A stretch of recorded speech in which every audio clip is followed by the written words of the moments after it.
अभी तक का इसने करेक्शन दिखा दिया है। अराउंड 10% का करेक्शन ये दे चुका है। जो हमारा इंडियन रूपी है ना वो कमजोर पड़ रहा है किसके कंपैरेटिवली, ठीक है। कुछ देर होल्ड करेगा, जैसे ही सपोर्ट ब्रेक हुआ फिर मार्केट में कंटिन्यू।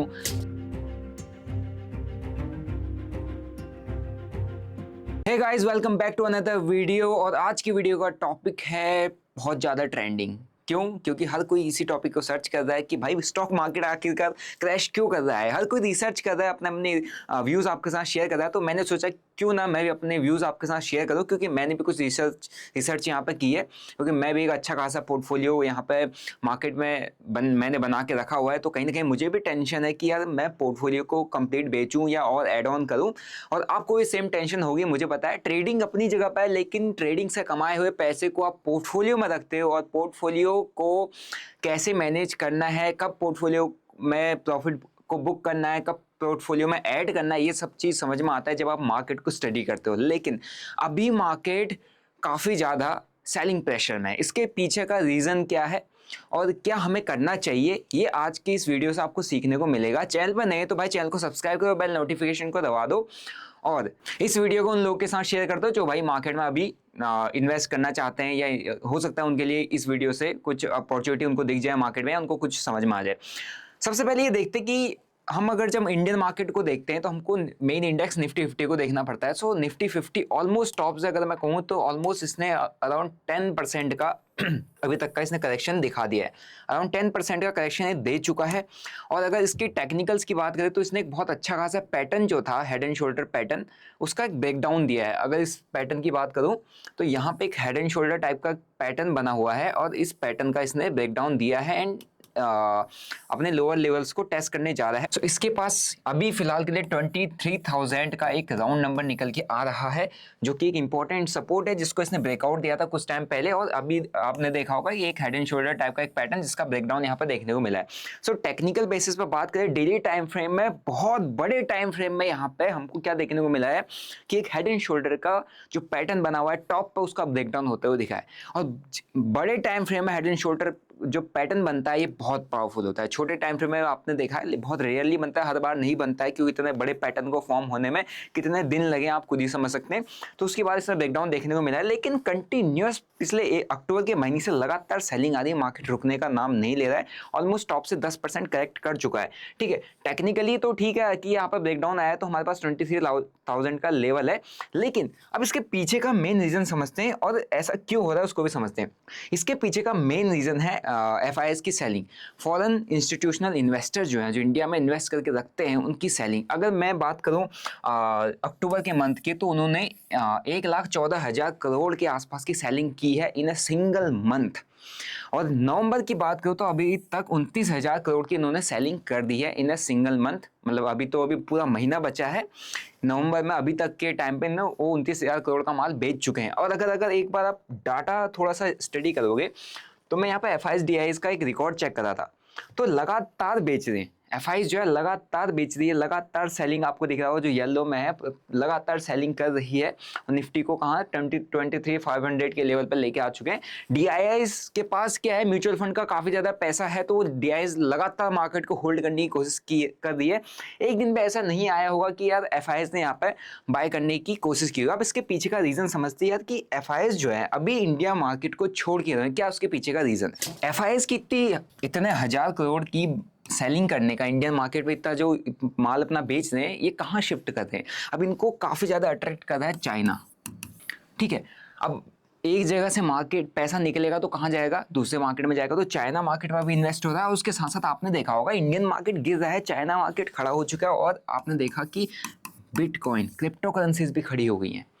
सो ये दो मार्केट है जहाँ पर पैसा बहुत ज़्यादा जा रहा है। तो नॉर्मल सी बात है, एक मार्केट से पैसा निकाला जाएगा तभी वो दूसरे मार्केट में इन्वेस्ट करेंगे। सो अभी मतलब एक तरीके से पॉइंट ऑफ अट्रैक्शन मैं अगर कहूँगा बड़े इंस्टीट्यूशंस के लिए, वो बना हुआ है कौन सा, चाइना एंड बिटकॉइन। अगर आपने इसका चार्ट देखा होगा, आपको एक बार मैं, ये है यहाँ पर आप देखोगे ये चाइना का मार्केट है जिसके अंदर ऑलमोस्ट सडन एक बहुत ज़बरदस्त यहाँ पे एक स्पाइक अपने को देखने को मिला। और उसके साथ साथ अगर आपने बिटकॉइन को नहीं देखा तो बिटकॉइन भी आप देख लो। प्रीवियस मैं अगर 1 मंथ का इसका गेन दिखाऊँ बिटकॉइन का तो 36% का मोमेंटम है एक महीने के अंदर। और बिकवाली कहाँ हुई है? प्रीवियस एक महीने के अंदर जो बिकवाली हुई कहाँ हुई? इंडियन मार्केट के अंदर हुई है। वैसे ट्रंप के जीतने के बाद तो काफ़ी अच्छा चला, लेकिन still slow and study market जो क्रिप्टो मार्केट है काफ़ी अच्छा अपसाइड मोमेंटम दे रहा था और एक महीने के अंदर 36% का इसमें जंप देखने को मिला। तो अगर कोई मार्केट को चढ़ना है ऊपर, डेफिनेटली उसमें पैसा लगा हुआ है। सो पैसा लगा है तो किसी ना किसी मार्केट से पैसा निकाला गया। सो उसका मेन रीज़न है कि इंडियन मार्केट से काफ़ी ज़्यादा पैसा निकाला जा रहा है एफआईआईएस के थ्रू। एफआईआईएस पैसा यहाँ से सेल ऑफ कर रहे हैं, अपनी कुछ प्रॉफिट बुकिंग कर रहे हैं और दूसरे मार्केट में इन्वेस्ट कर रहे हैं, जो मार्केट उनको काफ़ी ज़्यादा अभी फिलहाल के लिए अट्रैक्ट कर रहा है। ये है सबसे पहला रीज़न। अब हम बात करते हैं दूसरे रीज़न की। एफआईआईएस का इंडियन मार्केट को छोड़ने का, मीन्स छोड़ना तो नहीं कहेंगे, सेलिंग करने का इंडियन मार्केट में एक मेन पॉइंट और है जो आपको समझना काफ़ी ज़्यादा ज़रूरी है। वो है जो हमारा इंडियन रूपी है ना, वो कमज़ोर पड़ रहा है। किसके कंपेरेटिवली? डॉलर के कंपैरिजन में हमारा जो इंडियन रूपी है वो कमज़ोर पड़ रहा है। अब इससे क्या नुकसान होता है कि अगर कोई देश ग्रोइंग कंट्री है और उसका जो करेंसी है वो स्ट्रांग हो रही है, तो इन्वेस्टर्स के लिए क्या हो जाता है, वो पॉइंट ऑफ अट्रैक्शन बन जाता है कि हाँ उस देश में, उस कंट्री में इन्वेस्ट करना है। लेकिन अभी क्या है ना, रुपी जो है वीक पड़ रहा है डॉलर के कंपैरिजन में, और खासकर जब से डोनाल्ड ट्रंप प्रेसिडेंट बनने वाले चुनाव जीते तब से तो डॉलर इंडेक्स और भी मजबूत हो गया है और रुपी की जो वैल्यू है वो कंपैरेटिवली डॉलर वो थोड़ा सा गिर गया। अब इससे क्या होता है, जो हमारी परचेजिंग पावर होती है ना वो थोड़ा सा वीक हो जाती है, और जब हमको बाय करना होता है, इंपोर्ट करना होता है, तो हम डॉलर में पे करते हैं, तो कहीं ना कहीं परचेजिंग पावर वीक होती है। परचेजिंग पावर वीक होती है तो कहीं ना कहीं उसका इम्पैक्ट काफ़ी ज़्यादा इकोनॉमी में पड़ता है, हमें काफ़ी ज़्यादा खर्च करना पड़ता है, ठीक है। और हमारे जो पैसे की वैल्यू गिर रही है, रुपए की वैल्यू गिर रही है, तो कहीं ना कहीं ये भी एक नेगेटिव पॉइंट है कि अभी जो है एफआईआईएस इंडियन मार्केट को छोड़ के जा रहे हैं। रिटेल इन्फ्लेशन जो एक मेजर कारण बना हुआ है अभी एफआईआईएस के मार्केट को छोड़ने का, इंडियन मार्केट को छोड़ने का। अब रिटेल इन्फ्लेशन कैसे? Consumer and auto sector. अब कंज्यूमर एंड ऑटो सेक्टर्स के अभी आपने जो जितने भी क्वार्टरली रिजल्ट देखे सबके सब क्या है, नेगेटिव में आ रहे हैं सारे के सारे, चाहे ऑटो सेक्टर ले लो चाहे कंज्यूमर सेक्टर ले लो। कंजप्शन या ऑटोमोबाइल सेक्टर में लोगों की परचेजिंग पावर खत्म हो रही है। कैसे? इन्फ्लेशन बढ़ा, इनके प्राइस तो बढ़ रहे हैं, इनके रेट तो बढ़ रहे हैं, लेकिन अब किसी भी चीज़ का प्राइस बढ़ता है तो सिंपल सी बात है, अगर मेरे को कुछ खरीदना है, मैं अगर कल के दिन में गाड़ी खरीदने जाना चाहता हूँ, आज के दिन मुझे गाड़ी खरीदनी है, तो मुझे पहले अपनी इनकम को देखनी पड़ेगी। किसको देखना पड़ेगा? इनकम को, ठीक है। प्राइस बढ़ रहा है चीज़ों का, महंगाई बढ़ रही है, बट इनकम वहीं की वहीं पर ही है, इनकम ऐसी ही चल रही है, ठीक है। और प्राइस क्या है? इन्फ्लेशन बढ़ रहा है। तो ये जो मिस बैलेंस बीच में आ रहा है ना, ये क्या करता है, जो एक रिटेल कैटेगरी के लोग होते हैं या रिटेलर्स जो होते हैं, अगर आप कोई भी चीज़ को खरीदने के लिए जा रहे हैं, इन्फ्लेशन बढ़ रहा है, उनकी इनकम बढ़ नहीं रही, तो क्या होता है, परचेजिंग जो पावर हो जाती है वो कम हो जाती है। लोग खरीदना नहीं चाहेंगे, उसको गाड़ी खरीदनी है, उसकी इनकम बढ़ नहीं रही है, गाड़ी का प्राइस ऊपर ज़्यादा नहीं खरीदेगा, है ना। उसको क्या होता है, टैक्सेशन इतना ज़्यादा लग जा रहा है, या उसके पास उसकी इनकम बढ़ नहीं रही है, वो सामान खरीदना चाहता है, अच्छा सामान कंज्यूम करना चाहता है, मार्ट्स में जाना चाहता है, नहीं, वो किराने की दुकान से ही खरीदा है क्योंकि वहाँ पर उसको सही रेट में माल मिल जा रहा है।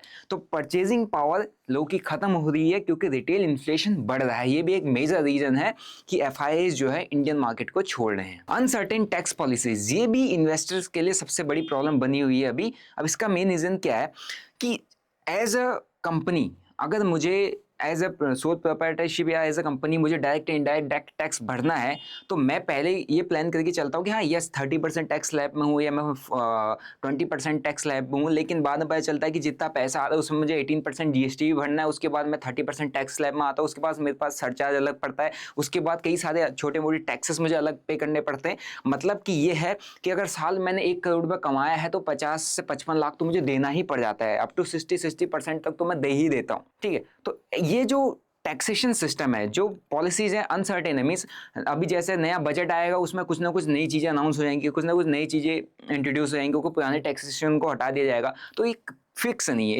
इससे क्या है ना, जो इन्वेस्टर्स है वो इससे थोड़ा परेशान है, मतलब वो यहाँ पर कहीं ना कहीं एज ए इन्वेस्टर अगर मेरे को भी अगर कहीं पर टैक्सेशन क्लियर नहीं होगा तो मैं क्या करूँगा, आप पैसा इन्वेस्ट नहीं करूँगा, क्योंकि मेरे को दिख रहा है कि यार यहाँ पर तो जितना मैं कमाऊंगा उससे ज़्यादा मुझे टैक्स पे करना पड़ रहा है। अगर आप देख रहे होंगे तो कई सारे ट्रेडर्स जो हैं वो इंडिया को छोड़ के दुबई में शिफ्ट हो रहे हैं। उसका मेन रीज़न क्या है कि यहाँ पर हैवी टैक्स है, उसके बाद आप सर्टेन अमाउंट से ऊपर कमाने लग जाते हो ना, तो आप 55% तक का टैक्स आपको पे करना पड़ जाता है। मीन्स अगर आप साल भर में 12 महीने काम कर रहे हो तो 6 से 7 महीने तो आप सरकार के लिए काम करते हो। तो ये एक सारी कई सारी मतलब ऐसी प्रॉब्लम्स है जिसकी वजह से अभी इन्वेस्टर्स थोड़ा सा इंडियन मार्केट से खफा हैं, तो थोड़ा बहुत अपनी क्या कर रहे हैं, प्रॉफिट बुकिंग कर रहे हैं और इन्वेस्टमेंट को कहीं और डाला जा रहा है। ठीक है, उसके बाद बात करते हैं इंपोर्ट एंड एक्सपोर्ट इम्बैलेंस। देखो, अगर किसी भी फॉरेन इन्वेस्टर को इंडिया के अंदर आना है तो इंडिया के अंदर हमारे देश में क्या पॉलिसी चल रही है, उससे उनको फायदा है या नुकसान, ये उसे देखना पड़ता है।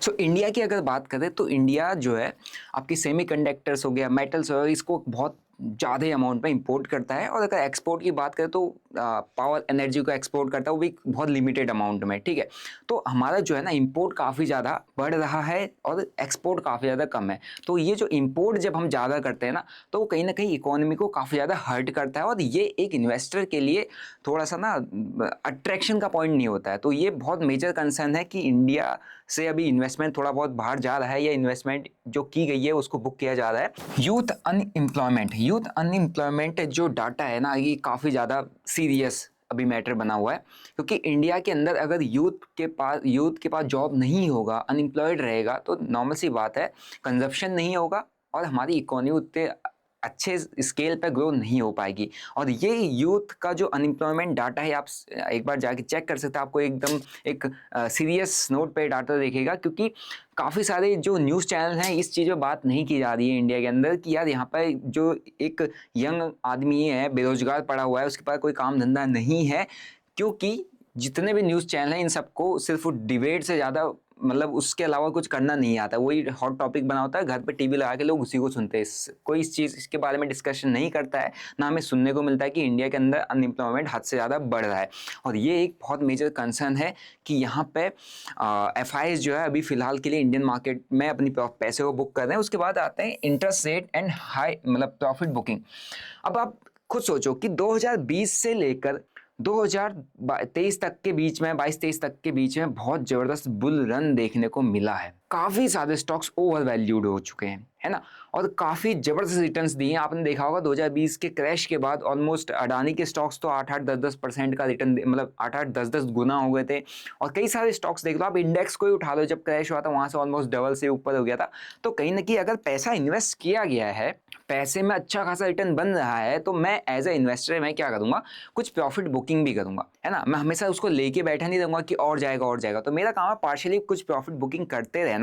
हालांकि अगर आपको ये लग रहा है कि FIs सारा का सारा माल इंडिया में बेच के लगातार बेचा तो सब बेच के चला जाएगा, नहीं जाएगा। ठीक है, कैसे नहीं जाएगा, क्यों नहीं जाएगा, मैं वो बताता हूँ। सो इंडिया की अगर आपको टोटल मार्केट कैप की बारे में बात करूँ तो 500 लाख करोड़ के आसपास, 450 से 500 लाख, एक रफ आइडिया मैं आपको बता रहा हूँ कि आसपास है, जिसमें 18% के अप्रॉक्स जो है FIs की होल्डिंग है। 18% आप निकालोगे तो ऑलमोस्ट 80 से 100 लाख करोड़ के आसपास का नंबर निकल के आता है।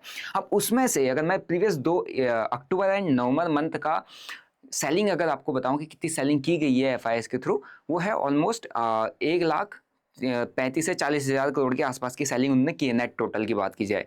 ठीक है, तो अगर आप 100 लाख करोड़ का 1 लाख करोड़ आप बुक कर रहे हो तो कितना परसेंट होता है, 1%। सो उन्होंने ऑलमोस्ट 1 से 1.5% ही बुक किया हुआ है। अगर आपको ऐसा लगता है कि यार FIs इंडिया मार्केट छोड़ के चले जाएंगे, ऐसा बिल्कुल नहीं है। प्रॉफिट बुकिंग होती है, profit booking time to time की जाती है, और 10 से 15% का करेक्शन तो एक हेल्दी करेक्शन होता है। और हर एक साल में कहीं ना कहीं आपको टॉप से मार्केट 5-10%, 5-10%, 10 से 15% करेक्ट होता हुआ दिख रहा है, मतलब दिखता है। ठीक है, सो ऐसा नहीं है कि आप लोगों को ये सोचना है अभी के मार्केट में क्या मार्केट क्रैश हो जाएगा तो अब हम हमारा पोर्टफोलियो क्या करें, हम पोर्टफोलियो को बेच देते हैं, सब कुछ बेच बाच के चले जाते हैं। ऐसा नहीं है। DIs लगातार बाई कर रही है। FIs थोड़ी बहुत अभी यहाँ पर फिलहाल उसने अपना 1%, 1.5% का कुछ प्रॉफिट है उसको बुक किया है, क्योंकि प्रॉफिट बुकिंग नेचर होता है इन्वेस्टर का। ओके, सो वो नेचर फॉलो हो रहा है। बाकी कुछ मेजर कंसर्न है जिसको देखते हुए फॉरेन इन्वेस्टर अभी इंडिया मार्केट में थोड़ा बहुत प्रॉफिट बुकिंग कर रहा है। उसके मेजर जो पॉइंट्स हैं मैंने आपके साथ डिस्कस कर दिए। ठीक है, आप इन पॉइंट्स से एग्री करते हो नहीं करते हो तो आप मेरे को कमेंट सेक्शन में जरूर बताना। ठीक है, क्योंकि ये मैंने स्टडी किया था तब मेरे को समझ में आया था कि कई सारे मेजर रीजन है जिसकी वजह से अभी मार्केट जो हमारा इंडियन मार्केट है इसके अंदर FIs कंटिन्यूसली क्या कर रहे हैं, मार्केट में अपनी प्रॉफिट बुकिंग कर रही है, मार्केट में सेलिंग कर रहे हैं। ठीक है, अब आपको एज ए इन्वेस्टर और एज ए ट्रेडर आपको ये पॉइंट्स पता होने चाहिए, रीजंस पता होने चाहिए कि भाई मार्केट में अभी सेलिंग आ रही है तो क्यों आ रही है। FIs इंडियन मार्केट को छोड़ रहे हैं, छोड़ तो नहीं रहे, इंडियन मार्केट में प्रॉफिट बुकिंग कर रहे हैं तो क्यों कर रहे हैं। ठीक है, ताकि आपको ये रिकॉर्ड, ये डाटा पता रहे और आपको नेक्स्ट टाइम कभी ऐसा कुछ होता है, ऐसी चीज़ें चलती है मार्केट में, करेक्शन आता है, सेलिंग आता है ना, तो जो ये मेजर रीजंस हैं ये आपको पहले से कुछ अगर इनके बारे में पता चले तो आप मार्केट में काफ़ी अच्छी शॉर्ट पोजीशन बिल्डअप कर सकते हो। क्योंकि सबसे बड़ा पैसा, एक ट्रेडर का सबसे बड़ा पैसा मार्केट में तभी बनता है जब मार्केट गिर रहा होता है, क्योंकि हमारा विक्स चढ़ता है और प्रीमियम जो है ना बहुत तेजी से वॉलेटिल, प्रीमियम्स के अंदर बहुत भयंकर वॉलेटिलिटी होती है। प्रीमियम्स जो है आपके 2-2, 3-3, 4-4 रुपए के जो प्रीमियम होते हैं वो आपको 1000-2000 भी टच करते हुए देखते हैं, खासकर क्रैश के टाइम पे, है ना। सो 100-200 का प्रीमियम, मतलब आपका 10-20 रुपए का प्रीमियम कब 100-200-300-400-500 चले जाए एक हफ्ते के अंदर आपको पता नहीं चलेगा। क्योंकि क्रैश, जब मार्केट फॉल कर रहा होता है ना, तो कोई भी सपोर्ट उतना स्ट्रॉन्ग एक्ट नहीं करता है, ठीक है, कुछ देर होल्ड करेगा, जैसे ही सपोर्ट ब्रेक हुआ फिर मार्केट में कंटिन्यू सेलिंग प्रेशर आता है। क्योंकि क्या होता है ना, पैनिक सिचुएशन बनी होती है। तो पोर्टफोलियोज में आपने देखा होगा, अगर आपके पास 10 लाख का पोर्टफोलियो है, आपका पोर्टफोलियो जो है 14 लाख पे चल रहा है, आपने 4 लाख का प्रॉफिट किया, 14 से 12 आया, है ना, 12 से 11 है, तो आपके ये रहेगा कि हाथ से प्रॉफिट ज़्यादा साल भरेगा। आप क्या करोगे, पूरा पोर्टफोलियो को बुक करोगे तुरंत। तो यही होता है, जब मार्केट फॉल करता है तो थोड़ा सा पैनिक होता है, जिसमें बहुत तेज़ी से पोर्टफोलियोज को खाली किया जाता है, जिसकी वजह से काफ़ी शार्प फॉल आता है और एक ट्रेडर का पैसा तभी बनता है। सो एज ए ट्रेडर आपके लिए तो अभी काफ़ी अच्छा मार्केट है कि आपको ट्रेड करके पैसा बनाने की काफ़ी अच्छी अपॉर्चुनिटी मिल रही है, क्योंकि प्रीमियम्स काफ़ी अच्छे जंप कर रहे हैं, ठीक है, और वॉलेटिलिटी बहुत अच्छी है मार्केट के अंदर। लेकिन एज ए इन्वेस्टर आपको एक चीज़ समझना पड़ेगा कि मार्केट में जो आज से पहले तक का जो भी रिकॉर्ड रहा है, एक दिन में 10% तो यही करेक्ट हुआ था। ये तो फिलहाल यहाँ से यहाँ तक अगर 10% आया है तो इतना हाहाकार बचने वाली कोई बात ही नहीं है। क्योंकि आपने इलेक्शन डे के दिन, सेम डे के अंदर जब मार्केट 10% गिर सकता है, 8 से 10% का कैंडल हमको बना के दे सकता है ना, लेकिन उसके नेक्स्ट दिन, उसके अगले 2 दिन में रिकवर भी हो गया मार्केट। सो मार्केट चाहे कितनी बार आपने देखा 5%, 8%, 10% का जितनी बार भी करेक्शन आया है, कोई भी करेक्शन आया है, तो मार्केट ने एट द एंड ऊपर ही जाना है। मार्केट एट द एंड ऊपर ही जाता है, चाहे 1 साल के अंदर जाए, चाहे 2 साल के अंदर जाए, चाहे 5 साल के अंदर जाए। तो अगर आप एक लॉन्ग टर्म इन्वेस्टर हो, आप मार्केट में, इंडियन स्टॉक मार्केट में, इंडिया के अंदर इन्वेस्ट करके रखना चाहते हो, ठीक है, और इंडिया की जो आने वाली जो ग्रोथ है उसको बिलीव करते हो, सो आपको मार्केट में, जब भी आपको मार्केट डिस्काउंटेड प्राइस पे स्टॉक्स मिलते हैं तो आपको उनको अपने क्या करना चाहिए, पोर्टफोलियो में ऐड ऑन करना चाहिए। क्योंकि एज ए इन्वेस्टर का सबसे पहला ही कॉन्सेप्ट होता है कि हमेशा जब सब बेच रहे हो ना, तब एक स्मार्ट इन्वेस्टर हमेशा क्या करता है, बाइंग करता है। अगर मैं यहाँ पे लास्ट वीक की बात करूँ, जो निफ्टी 50 के सारे स्टॉक्स आपको देखेंगे, मेजर स्टॉक्स, एक वीक की बात करें चाहे एक मंथ की बात करें, रिलायंस जैसा स्टॉक आपको 7 से 8% डिस्काउंट में मिल रहा है, ठीक है, भारतीय एयरटेल जैसा स्टॉक आपको ऑलमोस्ट 8 से 9% के आसपास डिस्काउंट मिल रहा है। तो काफ़ी अच्छे इनमें सेलिंग आई है और काफ़ी अच्छे करेक्शन में आपको ये देखने को मिल रहे प्रीवियस 1 मंथ के अंदर।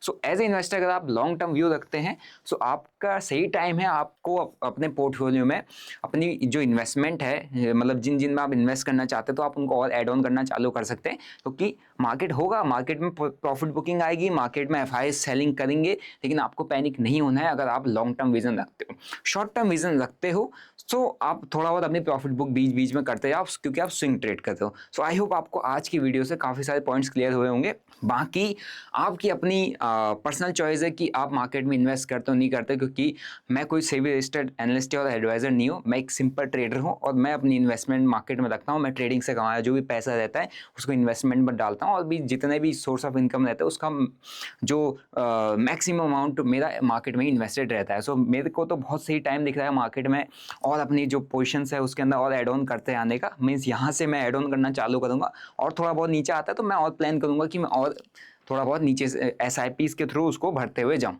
ठीक है, ताकि मार्केट जब चढ़े तो मेरा पैसा बनता हो चले, है ना। सो काफ़ी सारे ट्रेडर्स जो होते हैं, इन्वेस्टर जो होते हैं, जो नहीं आते हैं, वो क्या करते हैं, जब बुल रन चल रहा था तब वो बाय कर रहे होते हैं कि यार हाँ चलो ऊपर ज़्यादा बाय कर दो। लेकिन स्मार्ट इन्वेस्टर हमेशा कब उठाता है स्टॉक्स को, अच्छे स्टॉक्स को, जब उसको डिस्काउंट पे मिल रहे हो। सो आई होप आपको आज की वीडियो से क्लियर हो गया होगा कि आपको अभी के मार्केट में क्या करना है, क्या नहीं करना है। मैंने कुछ पॉइंटर्स आपके साथ शेयर किए, आप मेरे व्यूज़ से, मेरे पॉइंट से एग्री करते हैं, कमेंट करके जरूर बताना।